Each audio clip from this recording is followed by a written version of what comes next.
edges are elegantly chamfered and its form pleasantly rounded, but the slender slice of aluminum in the right side footwell of the 2018 Bugatti Chiron is more battle-axe than scalpel. Squeezing the floor-mounted accelerator summons 16 cylinders, 4 turbochargers, and 1,479 horsepower, enough raw, road-gripping momentum to outpace an LMP1 car at the home of Le Mans, the famed Circuit de los Ardes.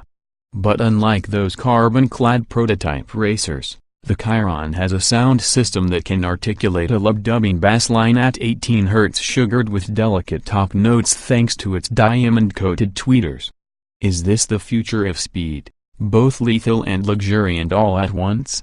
Wretched Excess, the sequel to Skeptics and We Know You're Out There, the $2,998,000 Chiron is just a pricier and more powerful redux of the Bugatti Veyron, the car only a couple of hundred people in the world could afford, anyway. But virtually nothing has been overlooked with this reimagined and reworked follow-up to the superlative slap two-seater. Our only target this time, says Bugatti boss Wolfgang Durheimer, was to surpass the Veyron in every respect. For starters, the 8.0-liter W12 claims 95% new parts, many of which are now titanium and carbon fiber for weight savings. Its 4 turbochargers are 68% larger and engage in 2 stages to deliver a startlingly flat torque peak of 1,180 lb-ft between 2,000 and 6,000 revolutions per minute.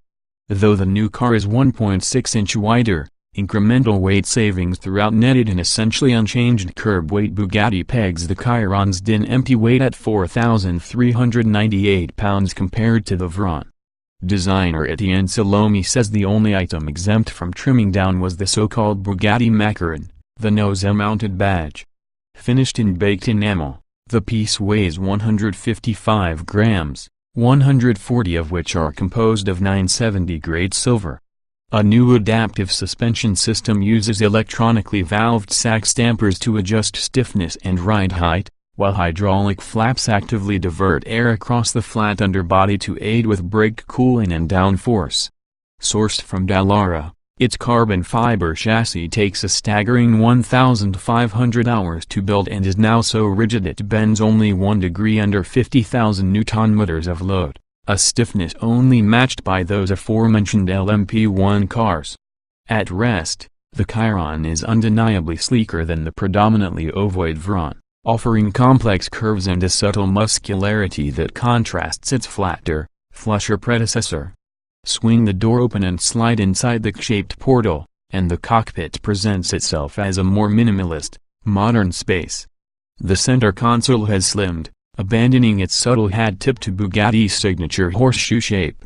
The form picks up on the steering wheel, behind which sit small aluminum paddle shifters framing a massive analog, 300 mph speedometer flanked by TFT screens.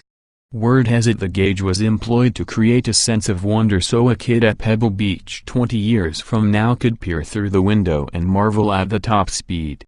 The C-theme continues with a light bar, the longest photon conductor in the business, that arcs over the cabin, spanning from the leading edge of the headliner to the center console.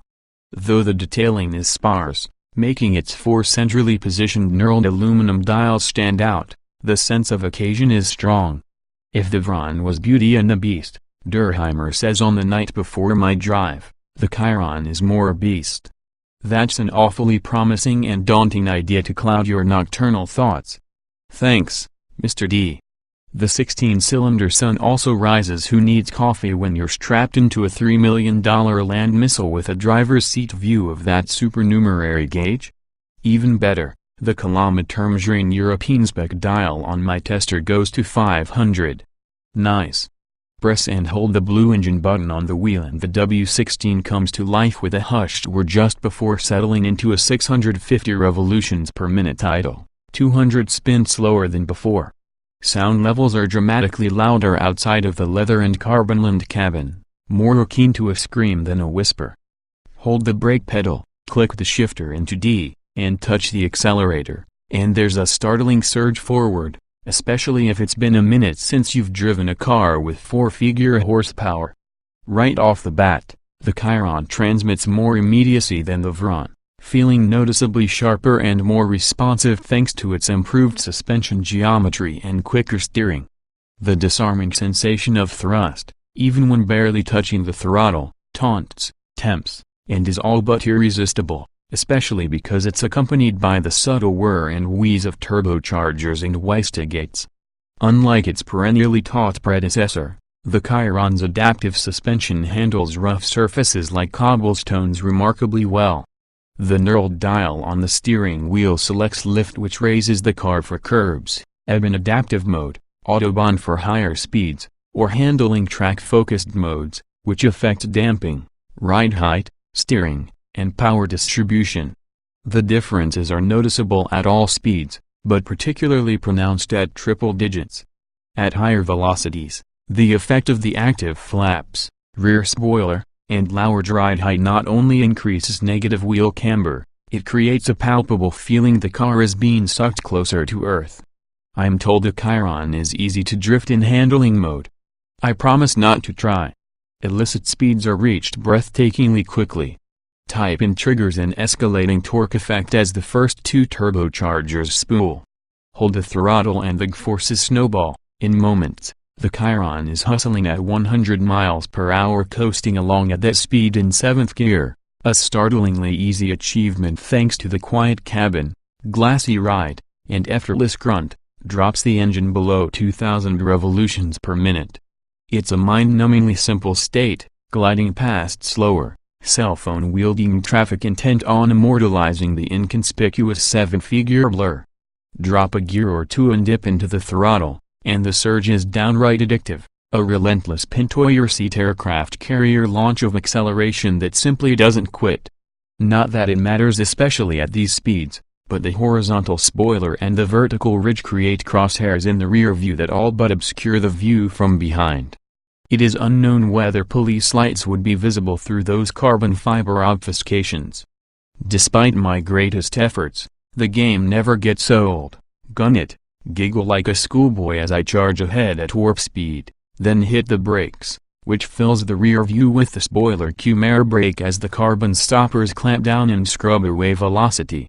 The effect is almost too good in both directions. Acceleration is so quick, time seems to warp, and braking is so effective it can pull up to -2 grams, enough to make the guiltiest conscience feel that all sins have been absolved. And then it happens. An epically spacious downhill stretch reveals itself, and I keep the throttle pinned. The engine charges ahead as I quickly bang through the gears and the Chiron punches through air with a seemingly unending sense of urgency, remaining planted as the sound volume in the cabin escalates only incrementally. I suppress the urge to glance down at the speedometer, and only after I've slammed on the brakes again and returned to earthbound speeds does it occur to me that peak data can be recalled on the tiny screens within the dash-mounted buttons. The telemetry is haunting. At 6,691 revolutions per minute, the engine was producing 1,487 horsepower and, incidentally, circulating 15,000 gallons of air through its cylinders per minute. Indicated speed? 377 kph, or 234 miles per hour gulp. Down to earth the Chiron returns to its tractable, effortless self once back at terrestrial velocities. Returning to reality enables me to reflect on my few qualms, among them some slightly jerky low speed shifts, which I'm told are due to my car's pre-production state.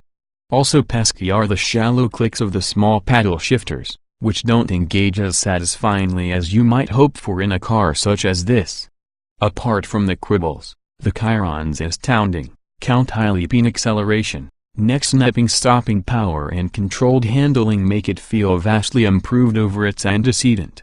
Considering half its run of 500 cars was claimed before the first customer took delivery, it may be that demand was piqued by its more intriguing styling, and perhaps Bugatti's preemptive PR tactics.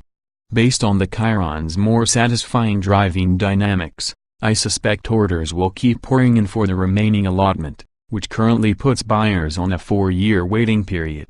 But the more crucial question for Didn't You Wool gearheads is whether the Chiron is alluring enough to win over the skeptics and convert the non-believers. If we can all agree that the golden age of the internal combustion engine is indeed upon us, the Bugatti Chiron savors one last trump before hybrids and electrics take over. This 16-cylinder song may well be the apotheosis of that ephemeral link to the mechanical, a final pop of bubbly to nail the coffin on gas-powered excess. 2018 Bugatti Chiron specifications on sale now, price $2,998,000, base engine 8.0 liters quad turbo DOC 64 valve W161, 479 horsepower at 6,700 revolutions per minute, 1,180 lb-ft at 2,006, 000 revolutions per minute, transmission 7-speed dual clutch automatic layout, 2-door, 2-passenger, mid-engine, AWD coupe PPA, mileage na LXWXH 178.9 by 80.2 by 47.7 and wheelbase 106.7 and weight 4,398 pounds, 060 miles per hour, 2.5 seconds, top speed 261 miles per hour. Show more.